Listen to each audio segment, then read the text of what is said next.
Buenas tardes. Gracias ante todo por la invitación a participar en este curso. Lo encuentro muy interesante porque obliga a ser muy corto en las exposiciones y ir a lo central. Vamos a hablar en primer lugar de la espirometría. Se dice que es el examen básico para evaluar las patologías respiratorias.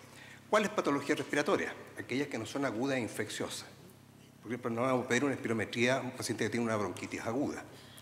También una neumonía, ¿no es cierto?, no es objeto de evaluación con espirometría. Tendría que hacerse, ¿no es cierto?, en una enfermedad que tenga mayor tiempo de evolución y cierto grado de cronicidad con disnea. Lo fundamental es que las patologías respiratorias que cursan con disnea tienen que empezar su evaluación con una espirometría. Ahora bien, ¿es la espirometría un examen clave en el requerimiento GES, o sea, la garantía explícita en salud para el asma bronquial y la EPOC? Tanto la guía GINA como GOLD, asma y EPOC tienen definido exactamente cuáles son los parámetros para poder hablar de que existe asma o EPOC.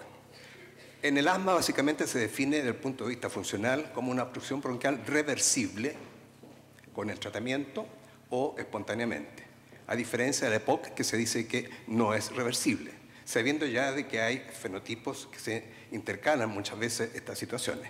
Pero esa es la definición básica. Incluso en el diagnóstico del asma, cuando un sujeto que tiene historia de asma y una espirometría normal, el GES le permite hacer un estudio de provocación bronquial, que habitualmente hacemos el test de metacolina en los adultos, en el niño el test de carrera libre, junto con la espirometría para ver si se produce la caída del BEF1 mayor al 20%, igual o mayor al 20%. Pruebas de provocación bronquial están dentro del GES, en este caso, en el asma infantil y en el asma del adulto. Ahora, es fundamental la espirometría en la evaluación preparatoria de la cirugía torácica. Hay distintos esquemas y algoritmos en los cuales la espirometría es un pilar fundamental. Y básicamente porque si uno piensa qué nos entrega la espirometría para estas evaluaciones preoperatorias, el BEF1, es el volumen expiratorio forzado al primer segundo, que viene a sustituir lo que antiguamente llamábamos la ventilación voluntaria máxima o volumen expiratorio máximo, como es en la actualidad, que era una técnica de difícil reproducibilidad. Había que hacer respirar al sujeto a la máxima frecuencia y al máximo volumen corriente durante 10 o 15 minutos, y lo multiplicábamos por 6 o por 4 para obtener el volumen en un minuto. Este estudio tenía muchas variantes, era difícil de hacer, muy complicado, sobre todo en pacientes añosos, y por lo tanto hubo un estudio que demostró que si multiplicábamos el BEF1 por 35 equivalía a la ventilación voluntaria máxima. ¿Y qué es lo importante de esto? Que cuando uno hace esfuerzo máximo, y en patologías muchas veces la severidad de la patología conlleva a un esfuerzo máximo ventilatorio, siempre debe quedar una reserva respiratoria del 30-40%. Si el BEF1 está disminuido, por lo tanto muchas veces el sujeto está respirando en una patología respiratoria crónica prácticamente sin reserva. Y eso es lo fundamental entonces para evaluar qué comportamiento va a tener en el postoperatorio un sujeto de cirugía torácica, en las cuales sabemos que por vía refleja va a tener menor ventilación por afección de los músculos. También es requerida para el trasplante cardíaco y pulmonar, que como vale lo anterior, ¿no es cierto?, es fundamental para poder definir cuál es el estimativo de daño que va a tener el sujeto después de estas operaciones, que pueden ser límite o no con su capacidad de sobrevivir. Es requerida para evaluación preparatoria de la cirugía abdominal alta, para la colecistectomía, para la cirugía bariátrica, para algunas hernias altas. Es importante saber también por qué esta cirugía van a incidir por su cercanía al diafragma con la menor capacidad muscular que va a tener en el postoperatorio para hacer la respiración normal. Por lo tanto, también en estos sujetos se suele pedir la espirometría para evaluar su comportamiento futuro en el postoperatorio.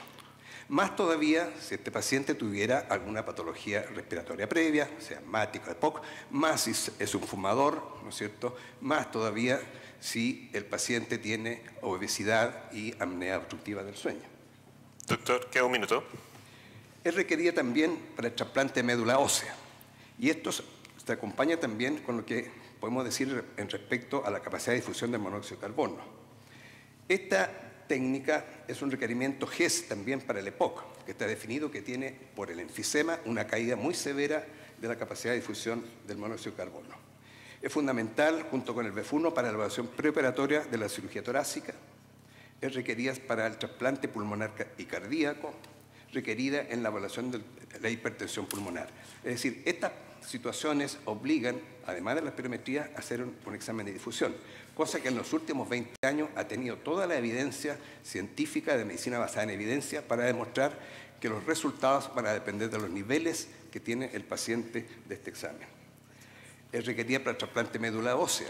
En el Hospital de El Salvador, que es donde están haciendo el trasplante centralizado de médula ósea, es una técnica que por la quimioterapia previa que tienen muchos de estos pacientes pueden tener alteraciones en la difusión. Por lo tanto, junto con la espirometría, el trasplante médula ósea solicita un estudio de difusión. Y es requerida, como lo dijo el doctor Rodríguez, en el estudio y en la evaluación en el tiempo de las enfermedades intersticiales del pulmón. Respecto a los gases arteriales, en la última pregunta, es un diagnóstico fundamental para hablar de insuficiencia respiratoria. Insuficiencia respiratoria hipoxémica si la PO2 es bajo 60 milímetros de mercurio en reposo y sin oxígeno suplementario. Cuando hay oxígeno suplementario se utiliza la PAFI, o sea, la relación entre la presión arterial y la fracción inspirada de oxígeno. En la insuficiencia respiratoria hipercápnica o insuficiencia ventilatoria también, cuando tiene la PCO sobre 45-50 milímetros de mercurio.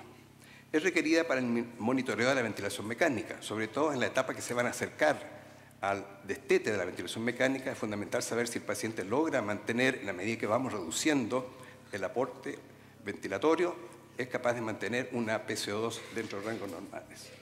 Y también en el laboratorio de función pulmonar, en exámenes muy específicos, como es la determinación de Chan, para estudiar, ¿no es cierto?, la respuesta ventilatoria a la hipercapnia, para estudiar los efectos de la altura. En el laboratorio de función pulmonar, como exámenes muy específicos, también se utiliza el estudio de gases arteriales. Muchas gracias. Muchas gracias, doctor Céspedes.